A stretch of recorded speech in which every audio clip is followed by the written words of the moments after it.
¿Alguna vez te has preguntado qué secretos pueden ocultarse en los objetos que encontramos por casualidad? Para Ernesto Ramírez, un simple colectivero de Oaxaca, la rutina de revisar su vehículo al final del día se convirtió en el inicio de una pesadilla cuando halló una fotografía amarillenta de 1961 clavada con una tachuela en el último asiento. Una familia completa miraba a la cámara, pero donde deberían estar sus ojos, solo había oscuros huecos vacíos. Si estás disfrutando esta historia, suscríbete ahora y comenta desde qué rincón de México o el mundo nos acompañas esta noche. Lo que Ernesto descubrió al enderezar aquel papel no solo lo dejó mudo, sino que desenterró un antiguo mal que llevaba décadas esperando ser liberado. Acompáñeme y descubra la historia completa. El sol comenzaba a ocultarse sobre las montañas de Oaxaca cuando Ernesto Ramírez terminaba su última ruta del día. A sus 47 años, llevaba más de 2 décadas conduciendo el mismo colectivo por las sinuosas carreteras que conectaban las pequeñas comunidades con el centro de la ciudad. Conocía cada bache, cada curva, cada pasajero regular. Nada podía sorprenderlo después de tantos años. O eso creía. Aquel jueves de noviembre había sido particularmente agotador. Una tormenta inesperada había convertido las calles en pequeños ríos y la niebla que descendía desde la Sierra Norte dificultaba la visibilidad. Los turistas que habitualmente llenaban su colectivo habían desaparecido, ahuyentados por el mal tiempo, dejando solo a los locales que no tenían más remedio que desplazarse. Última parada, Terminal Central, anunció Ernesto con voz cansada mientras estacionaba el vehículo. Los últimos pasajeros descendieron lentamente. Una anciana con su rebozo colorido, un joven estudiante con audífonos y una madre con su pequeña hija que dormía profundamente en sus brazos.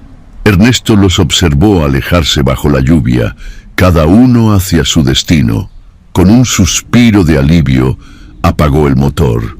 El silencio repentino resultaba reconfortante después de horas de ruido. Era el momento que más disfrutaba, revisar el colectivo vacío, a veces encontrando objetos olvidados que guardaba cuidadosamente para devolverlos al día siguiente. Mientras recorría el pasillo estrecho, sus ojos se detuvieron en algo inusual en el último asiento. Parecía un papel viejo, clavado con una pequeña tachuela oxidada al respaldo desgastado. —¡Qué demonios! —murmuró acercándose. Era una fotografía en blanco y negro, amarillenta por el tiempo. Estaba parcialmente doblada, como si alguien la hubiera fijado apresuradamente. Con cuidado, Ernesto retiró la tachuela y tomó la fotografía entre sus manos callosas. La imagen mostraba a una familia completa. Un hombre de traje oscuro, una mujer con un vestido elegante de los años 60 y 3 niños de diferentes edades, todos perfectamente alineados frente a una casa rural que le resultaba vagamente familiar. Pero había algo profundamente perturbador en aquella imagen aparentemente inocente.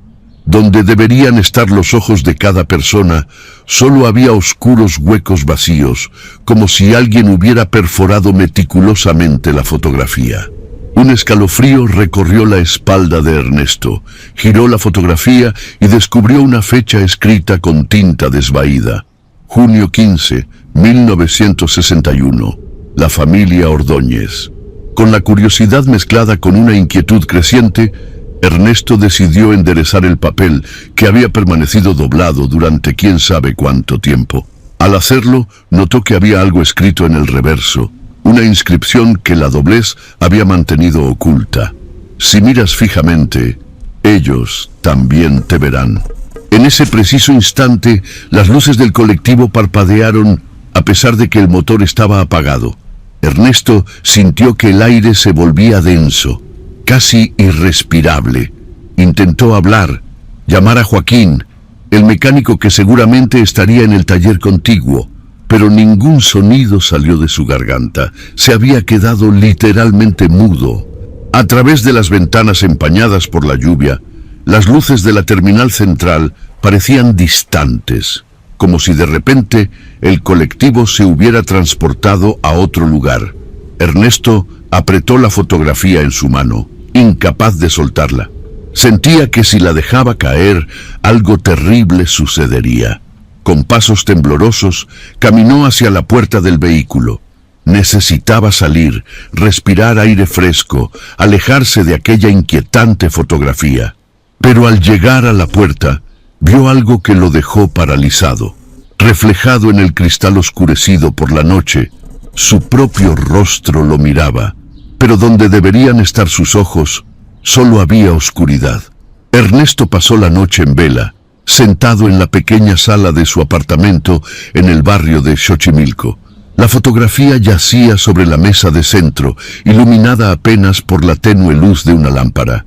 Había recuperado la voz al abandonar el colectivo, pero la sensación de opresión en el pecho no lo había abandonado. No se atrevió a contarle a nadie sobre su hallazgo. ¿Quién le creería? ¿Cómo explicar lo inexplicable? Al amanecer, tras horas contemplando aquella imagen perturbadora, tomó una decisión. Buscaría a la familia Ordóñez, averiguaría quiénes eran y por qué alguien había dejado esa fotografía en su colectivo. En el fondo, sabía que no era una simple broma macabra. Había algo más, algo que no podía explicar, pero que sentía en lo más profundo de su ser. El primer lugar donde pensó buscar fue el archivo municipal. Si la familia había vivido en Oaxaca en 1961, debía existir algún registro. «Buenos días. Vengo buscando información sobre una familia», dijo a la encargada, una mujer de mediana edad con gafas de montura gruesa. «¿Qué familia?», preguntó ella sin levantar la vista de su computadora. «Los Ordóñez. Creo que vivían aquí en los años 60. La mujer finalmente lo miró con una expresión que Ernesto no supo interpretar. «Ordóñez, la familia de la casa de Santa María». Ernesto sintió que el corazón le daba un vuelco. «No estoy seguro. Tengo una fotografía». Dudó un momento antes de mostrarla. No sabía cómo explicar los ojos perforados, pero para su sorpresa, cuando sacó la fotografía de su bolsillo, los rostros estaban intactos. Los ojos de cada miembro de la familia lo miraban fijamente, ojos oscuros y penetrantes que parecían seguirlo. «Esta es una fotografía muy antigua», comentó la mujer tomándola con cuidado. «Sí, son ellos. La casa aún existe, aunque nadie ha vivido allí desde el incidente». «¿El incidente?»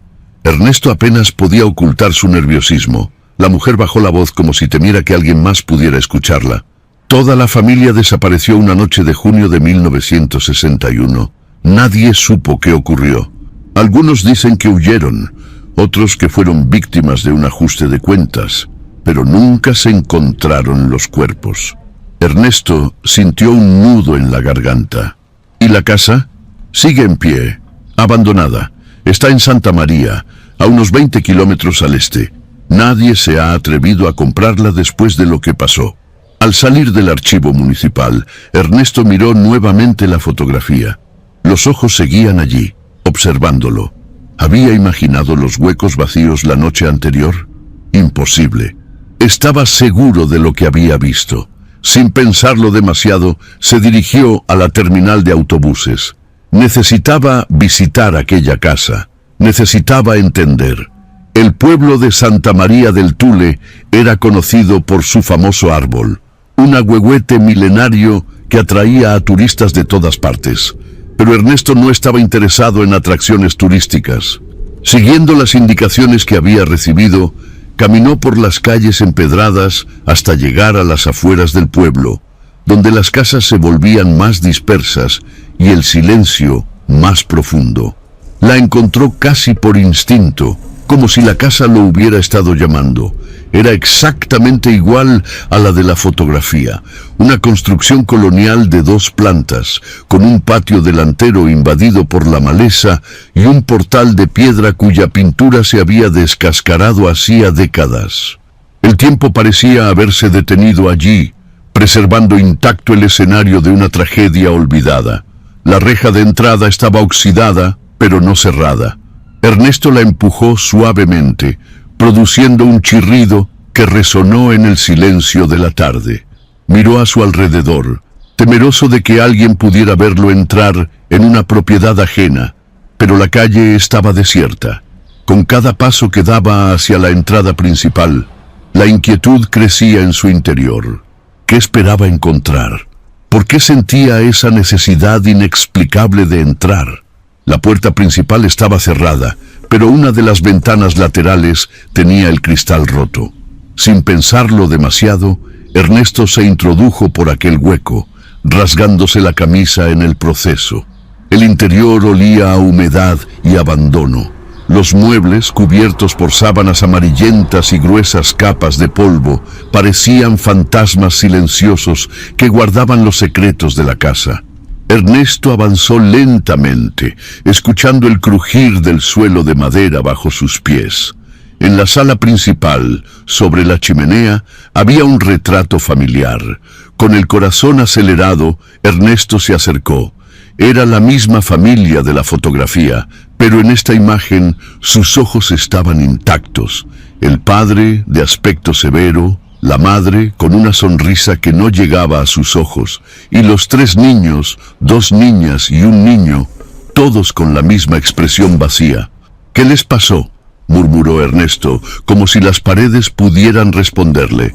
Continuó explorando la planta baja, la cocina con sus utensilios oxidados, el comedor con la mesa puesta para 5 personas, como si la familia hubiera estado a punto de cenar cuando desapareció. Todo parecía congelado en el tiempo, preservado como un macabro museo. Entonces escuchó algo, un sonido leve, casi imperceptible, proveniente del piso superior. Parecía el llanto de un niño. Ernesto dudó. La razón le decía que debía salir de allí inmediatamente, pero algo más fuerte lo impulsaba a subir las escaleras. Con cada escalón que ascendía, el sonido se hacía más claro. No era exactamente un llanto, sino una especie de canturreo infantil, una melodía repetitiva y perturbadora. El segundo piso tenía un largo pasillo con varias puertas.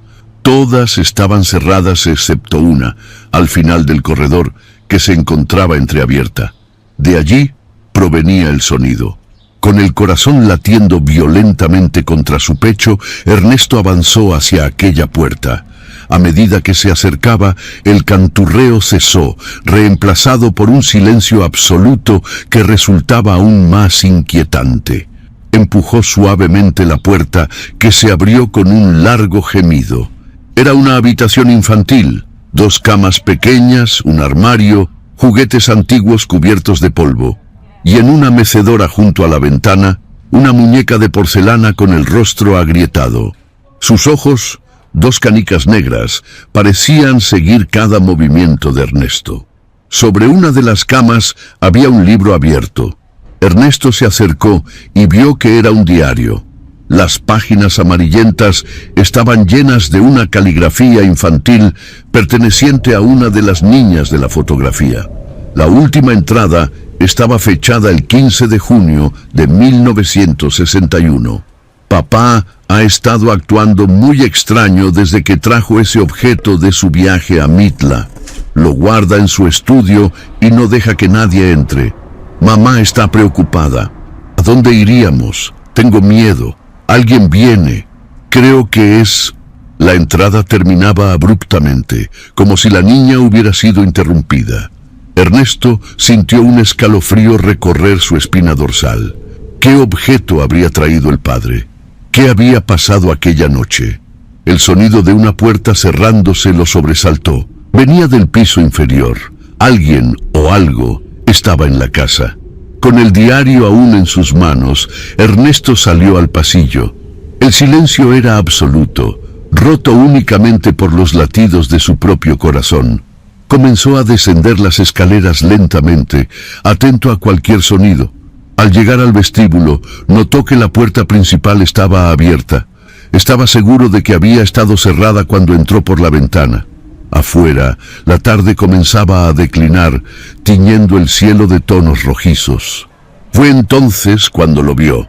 En el suelo del vestíbulo, donde antes no había nada, yacía ahora una fotografía idéntica a la que él había encontrado en su colectivo. La misma familia, la misma casa. Pero en esta imagen, solo el padre tenía los ojos perforados. Ernesto dejó caer el diario, paralizado por el terror. Las palabras escritas en el reverso de su fotografía resonaron en su mente. Si miras fijamente, ellos también te verán. Recogió temblorosamente la nueva fotografía. Al darle la vuelta encontró otro mensaje. Ya te vio, ahora vendrá por ti. Sin pensarlo dos veces, Ernesto corrió hacia la salida, tropezando con los muebles en su desesperación por escapar. Una vez fuera, no miró atrás hasta llegar a la calle principal del pueblo, donde un grupo de ancianos jugaba dominó bajo la sombra de un árbol. ¿Se encuentra bien, señor?, preguntó uno de ellos al ver el estado en que se encontraba Ernesto, pálido, sudoroso, con la ropa rasgada y la mirada desencajada. La casa de los Ordóñez, balbuceó Ernesto. Los ancianos intercambiaron miradas sombrías. No debería haber ido allí, dijo finalmente el más viejo del grupo. Nadie va a esa casa desde hace más de 60 años. ¿Qué les pasó?, preguntó Ernesto, recuperando poco a poco la compostura. ¿Qué le pasó a la familia? El anciano suspiró profundamente antes de responder. El señor Ordóñez era arqueólogo. Trabajaba en las excavaciones de Mitla. Un día trajo algo que encontró allí, algo que no debería haber sido perturbado. Algunos dicen que era un espejo antiguo, otros que era una máscara ceremonial. Sea lo que fuere, cambió a toda la familia. ¿Cambió? ¿Cómo? Ernesto apenas podía contener su ansiedad. Comenzaron a actuar de forma extraña. Se aislaron, dejaron de asistir a la iglesia, de relacionarse con los vecinos. Y luego, una noche, los gritos. Gritos que no parecían humanos. El anciano hizo una pausa, como si dudara en continuar. Al día siguiente, la casa estaba vacía. La policía encontró rastros de sangre en varias habitaciones, pero nunca hallaron los cuerpos. Oficialmente, la familia desapareció. Extraoficialmente, bueno, hay cosas que es mejor no decir.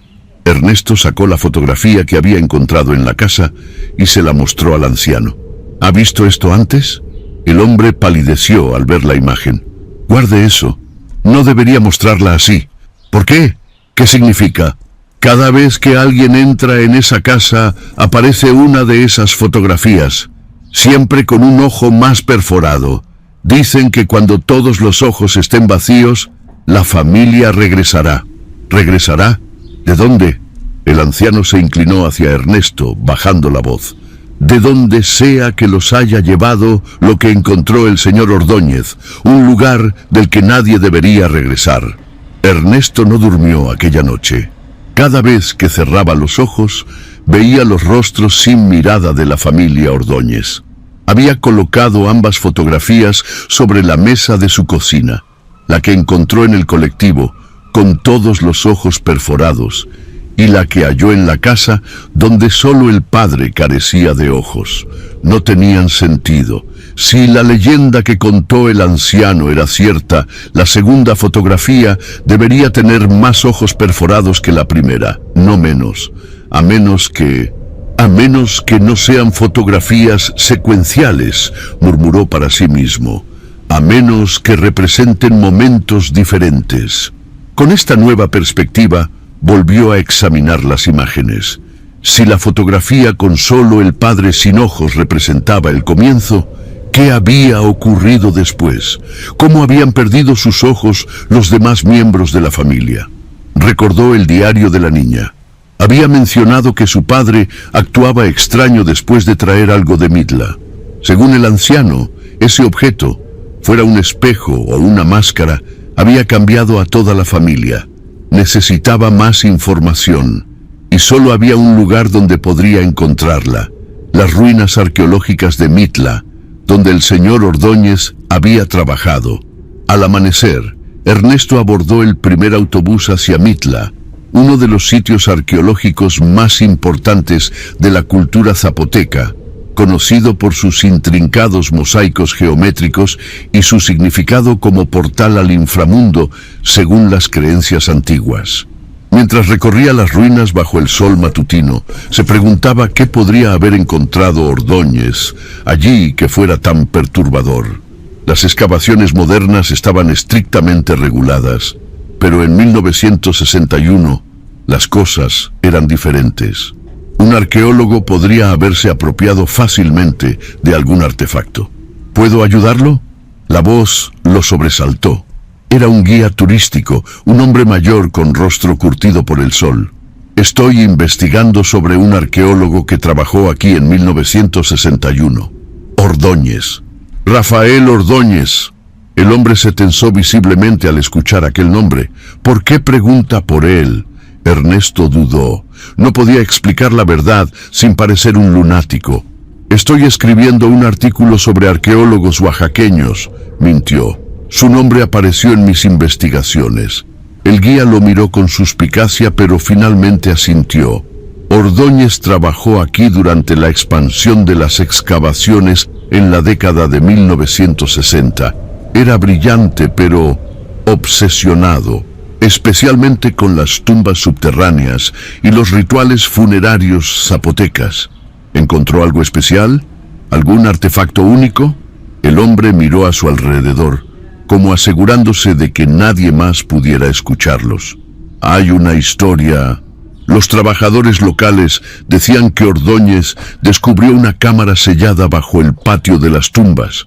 Una cámara que no debería haber sido abierta. ¿Qué había dentro? Nadie lo sabe con certeza.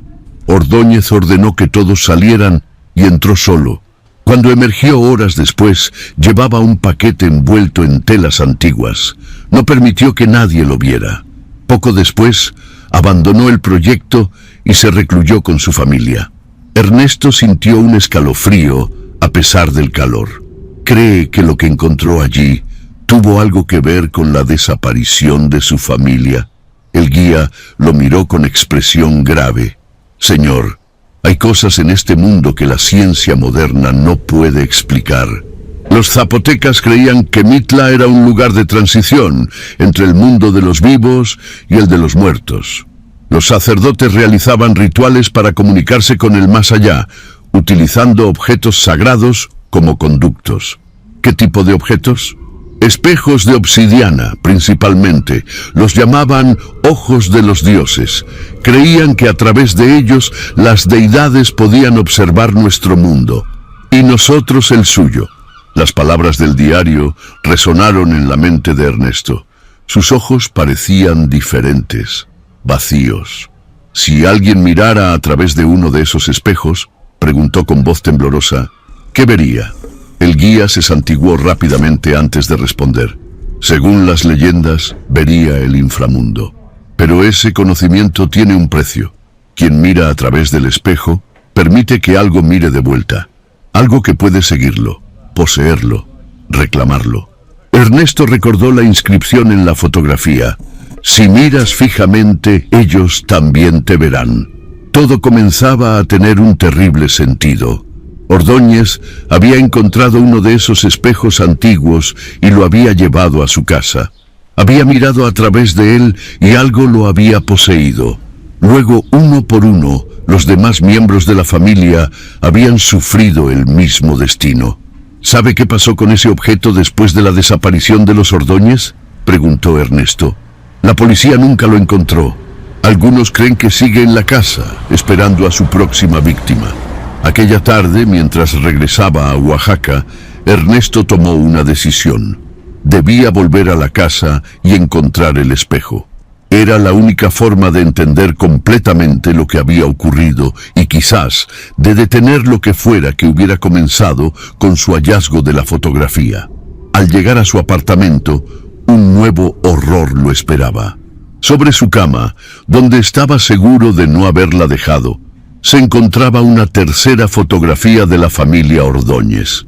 En esta, tanto el padre como la madre y el hijo mayor carecían de ojos. Solo las dos niñas más pequeñas conservaban su mirada. Con manos temblorosas, Ernesto le dio la vuelta a la fotografía. El mensaje era aún más perturbador. 3 han visto, 2 faltan, luego vendrás tú. Esa noche, Ernesto soñó con la casa. Se veía a sí mismo recorriendo sus habitaciones, buscando algo que no podía nombrar. En el sueño, llegaba al estudio del señor Ordóñez, una habitación que no había explorado en su visita real. Sobre el escritorio había un objeto cubierto por un paño oscuro. Al retirarlo, se encontraba con un espejo de obsidiana negra, perfectamente pulido.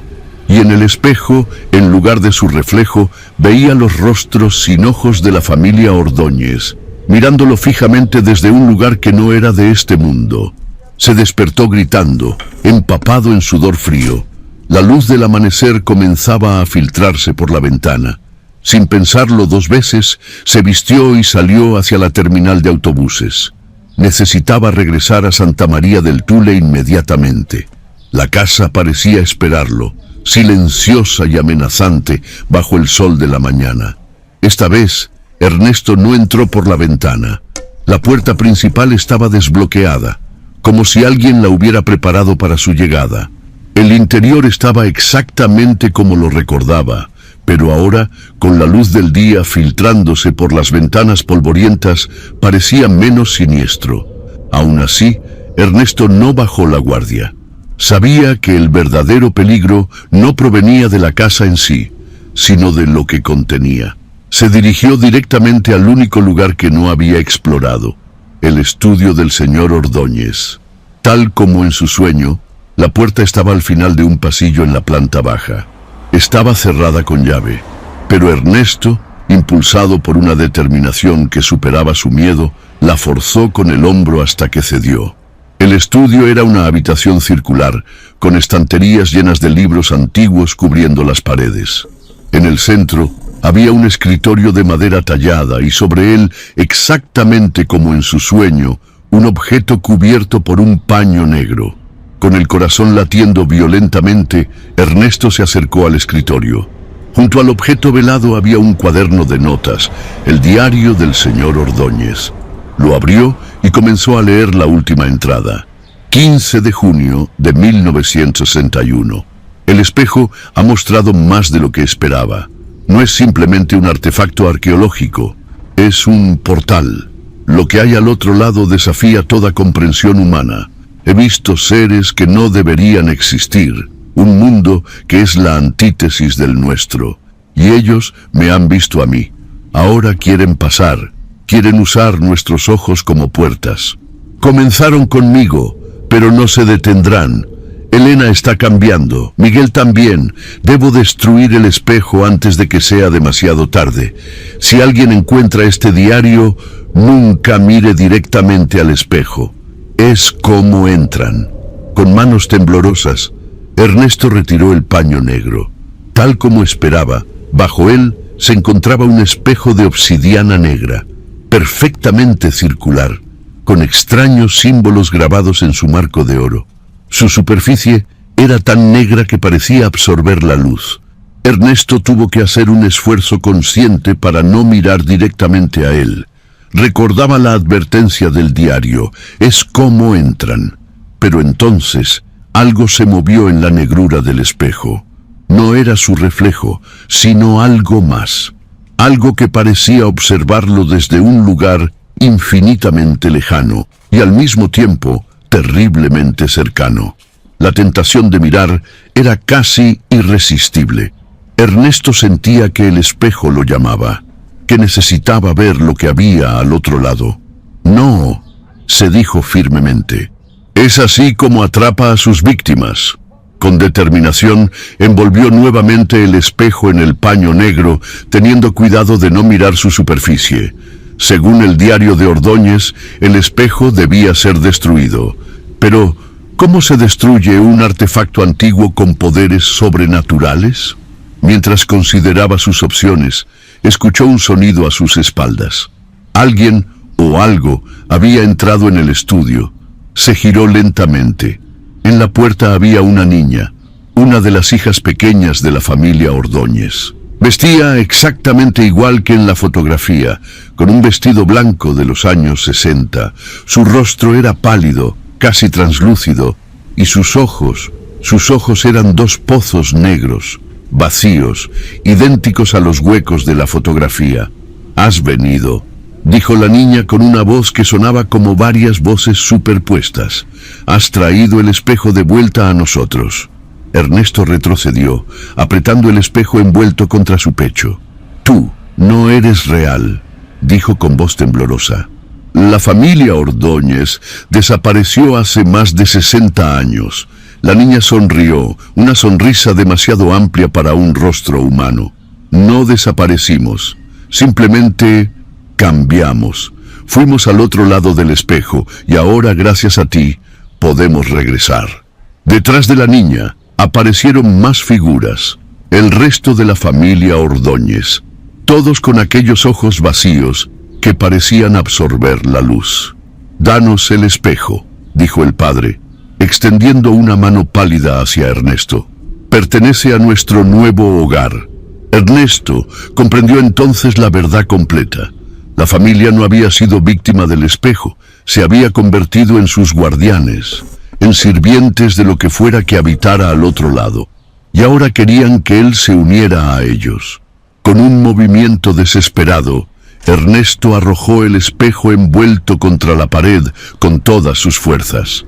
El sonido de cristal rompiéndose llenó la habitación, seguido por un grito inhumano que pareció provenir de todas partes y de ninguna a la vez. Las figuras de la familia Ordóñez comenzaron a distorsionarse como imágenes en un televisor con mala señal. Sus cuerpos se estiraban y contraían de formas imposibles mientras el grito continuaba cada vez más agudo. Ernesto aprovechó la confusión para correr hacia la puerta, pasando entre las figuras que se desvanecían como humo. Atravesó la casa a toda velocidad, sin mirar atrás, hasta llegar a la calle. Al salir, casi chocó con una anciana que pasaba frente a la casa. «Cuidado, joven», exclamó ella, sujetándose a la reja para no caer. Lo siento», balbuceó Ernesto, aún conmocionado por lo que acababa de presenciar. La anciana lo miró con curiosidad. «¿Está bien? Parece que hubiera visto un fantasma». Ernesto casi rió histéricamente ante lo acertado del comentario. Estaba viendo la casa. Es hermosa». «Ah, sí, la antigua casa de los Ordóñez», dijo la anciana con una expresión sombría.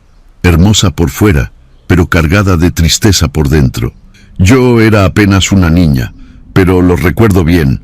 Elena Ordóñez, la madre, era mi maestra en la escuela primaria. Una mujer dulce, hasta que cambió». «¿Cambió? ¿Cómo?» «Fue gradual.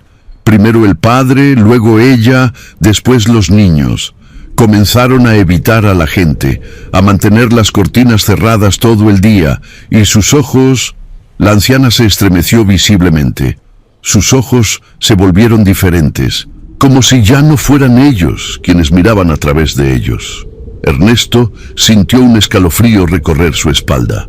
¿Qué cree que les pasó realmente? La anciana miró hacia la casa antes de responder en voz baja. «Mi abuela, que practicaba las antiguas tradiciones, decía que habían sido poseídos por entidades del inframundo zapoteca, que el señor Ordóñez había profanado un lugar sagrado en Mitla y había traído algo consigo, algo que no debería estar en nuestro mundo. ¿Y usted lo cree? He vivido lo suficiente para saber que hay cosas que no podemos explicar con la lógica moderna». La anciana hizo una pausa y miró fijamente a Ernesto. «Tenga cuidado, joven. Quienes se involucran demasiado con los secretos de los Ordóñez suelen terminar mal». Con estas palabras inquietantes resonando en su mente, Ernesto regresó a Oaxaca. Durante el trayecto, no podía dejar de pensar en lo que había visto. ¿Realmente había destruido el espejo? ¿Y si solo había liberado lo que contenía? Al llegar a su apartamento, un nuevo horror lo esperaba. Sobre la mesa de la cocina, donde había dejado las 2 fotografías anteriores, ahora había 4. Las dos originales permanecían igual, pero habían aparecido dos nuevas. Una donde solo la niña más pequeña conservaba sus ojos y otra completamente en blanco, sin imagen alguna, solo un papel amarillento y vacío. Con manos temblorosas, Ernesto dio vuelta a las nuevas fotografías. En la tercera, el mensaje decía: 4 han visto, solo queda uno. En la cuarta, la fotografía en blanco, el mensaje era aún más perturbador: todos han cruzado. Tu turno. Aquella noche, Ernesto no pudo dormir. Cada sonido, cada sombra en su apartamento parecía contener una amenaza oculta. Hacia la medianoche, cuando el cansancio finalmente comenzaba a vencerlo, un ruido lo sobresaltó. Alguien o algo golpeaba suavemente su puerta. Con el corazón latiendo violentamente se acercó y miró por la mirilla. El pasillo exterior estaba vacío, pero los golpes continuaban, suaves y rítmicos. ¿Quién es?, preguntó con voz temblorosa. No hubo respuesta verbal, pero los golpes se intensificaron. Armándose de valor, Ernesto abrió la puerta de golpe, preparado para enfrentarse a lo que fuera, pero el pasillo seguía completamente vacío. Fue entonces cuando notó algo en el suelo. Una pequeña caja de madera tallada con símbolos similares a los del marco del espejo. Dentro había una tachuela oxidada, idéntica a la que había sujetado la primera fotografía al asiento de su colectivo. Junto a la tachuela había una nota escrita con caligrafía infantil. No puedes romper el espejo, solo puedes pasarlo. Alguien debe mirar, alguien debe ver. Ernesto cerró la puerta con llave y arrojó la caja a la basura. Estaba atrapado en algo que no comprendía completamente, pero que amenazaba con consumirlo como había consumido a la familia Ordóñez. Al día siguiente decidió buscar ayuda. Si se trataba de una entidad sobrenatural vinculada a las creencias zapotecas, necesitaba a alguien versado en esas tradiciones. Recordó que la anciana había mencionado a su abuela que practicaba las antiguas tradiciones. Tal vez en Santa María aún quedaba alguien similar. Regresó al pueblo y preguntó por curanderos tradicionales. Varios habitantes lo miraron con suspicacia, pero finalmente una joven le indicó una casa en las afueras, opuesta a la de los Ordóñez. Doña Soledad conoce los antiguos caminos, le dijo, pero no le gusta que la molesten sin razón. La casa de Doña Soledad era pequeña pero impecable, rodeada de un jardín lleno de plantas medicinales. Una mujer de unos 70 años, de rostro sereno y ojos penetrantes, lo recibió en la puerta antes de que pudiera llamar. «Te estaba esperando», dijo simplemente. «Pasa». El interior olía a hierbas secas y copal. En el centro de la sala principal había una mesa baja con diversos objetos ceremoniales, velas, piedras pulidas, pequeñas figuras de barro. «Siéntate», ordenó doña Soledad, «y muéstrame lo que has traído». Ernesto dudó un momento, pero luego sacó las 4 fotografías que había guardado en su bolsillo. La anciana las examinó sin tocarlas. «Has liberado algo antiguo y peligroso», dijo finalmente. «Algo que estaba contenido en el espejo negro y que ahora busca un nuevo anfitrión. ¿Qué es exactamente?» Los antiguos zapotecas lo llamaban los que observan desde el otro lado, entidades que existen en un plano diferente al nuestro, pero que ansían experimentar nuestro mundo. No pueden existir aquí sin un huésped humano. Y los Ordóñez se convirtieron en sus vasijas. Primero el padre, luego los demás. Uno por uno miraron al espejo y permitieron que las entidades entraran a través de sus ojos. «Pero yo rompí el espejo», protestó Ernesto. Doña Soledad sonrió con tristeza. «No se puede destruir un portal así de fácil.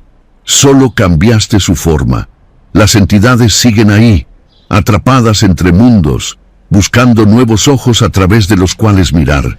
¿Y qué puedo hacer? ¿Cómo detengo esto?»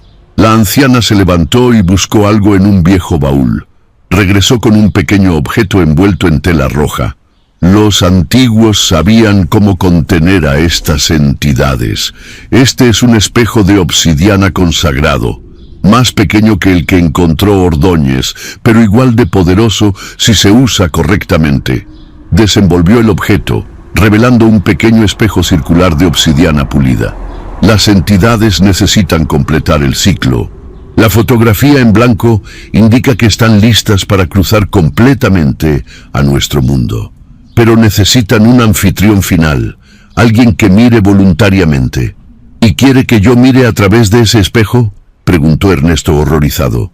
No, quiero que las atraigas hacia el espejo y las atrapes nuevamente. Para ello, necesitamos volver a la casa y realizar un ritual de confinamiento. Esa misma tarde, Ernesto y doña Soledad se dirigieron a la casa de los Ordóñez. El sol comenzaba a ponerse, tiñendo el cielo de tonos rojizos que recordaban inquietantemente a Ernesto la sangre que, según las historias, había sido encontrada en la casa después de la desaparición de la familia.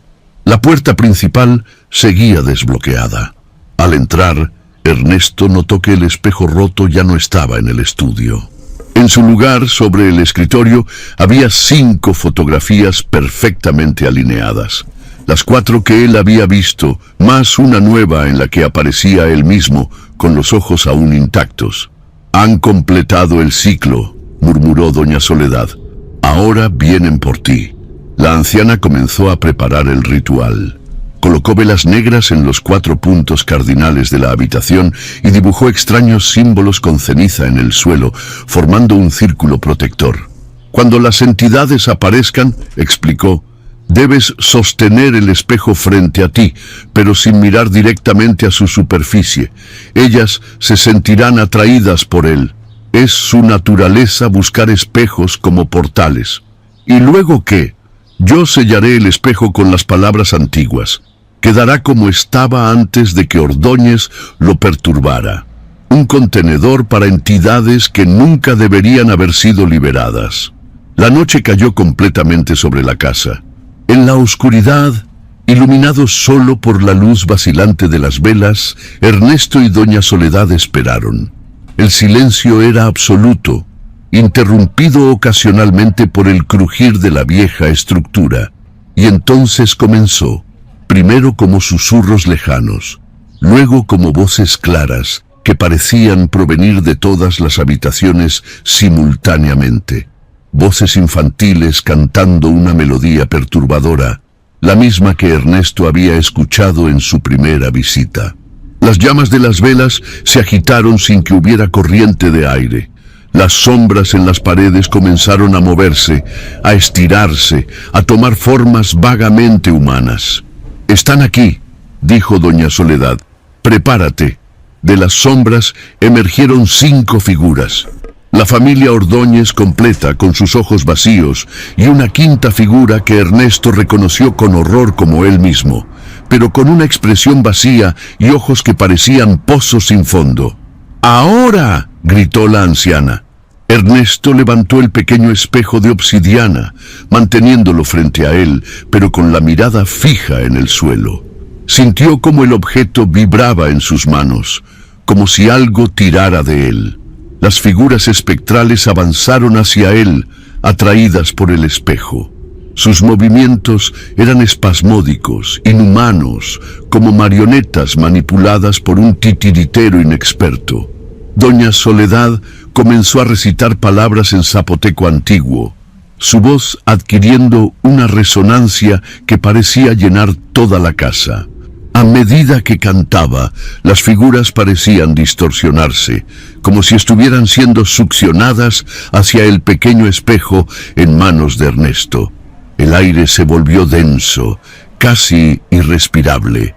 Ernesto sentía que sus brazos iban a quebrarse por la presión que ejercía el espejo, como si contuviera un vórtice que intentaba arrastrarlo. Con un último grito gutural, las figuras espectrales se fundieron en sombras que fueron absorbidas por la superficie del espejo. Hubo un destello de luz cegadora y luego silencio absoluto. «Se acabó», dijo finalmente doña Soledad.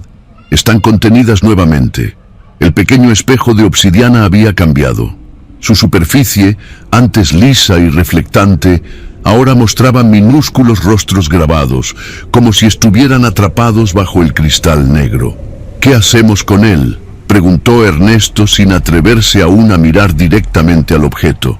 Debe ser devuelto a Mitla, al lugar de donde nunca debió salir.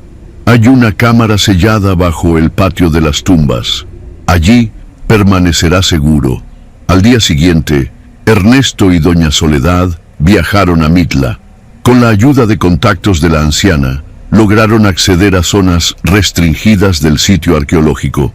En una cámara subterránea, apenas lo suficientemente grande para que una persona se arrodillara, depositaron el espejo en un nicho que parecía haber sido diseñado específicamente para él. Mientras doña Soledad sellaba la entrada con símbolos ancestrales, Ernesto sintió que un peso se levantaba de sus hombros. Las entidades estaban nuevamente confinadas al lugar al que pertenecían. Al regresar a Oaxaca, Ernesto encontró su colectivo exactamente como lo había dejado días atrás. Subió y se sentó tras el volante, sintiendo la familiaridad reconfortante del vehículo que había conducido durante tantos años. Fue entonces cuando notó algo en el espejo retrovisor, su propio reflejo, normal en todos los aspectos excepto por un detalle inquietante. Sus ojos parecían ligeramente diferentes, más oscuros, más profundos. «Si miras fijamente, ellos también te verán», murmuró para sí mismo. Con un escalofrío, arrancó el motor y se incorporó al tráfico de Oaxaca. La vida continuaba. Pero cada vez que miraba a los ojos de sus pasajeros a través del retrovisor, no podía evitar preguntarse qué o quién podría estar mirando de vuelta. Meses después, un turista dejó olvidada una cámara en el colectivo de Ernesto. Al revisarla, encontró una fotografía que el visitante había tomado del interior del vehículo. Se veía el pasillo, los asientos y en el espejo retrovisor el reflejo de Ernesto. Un reflejo en el que sus ojos aparecían como dos huecos negros y vacíos.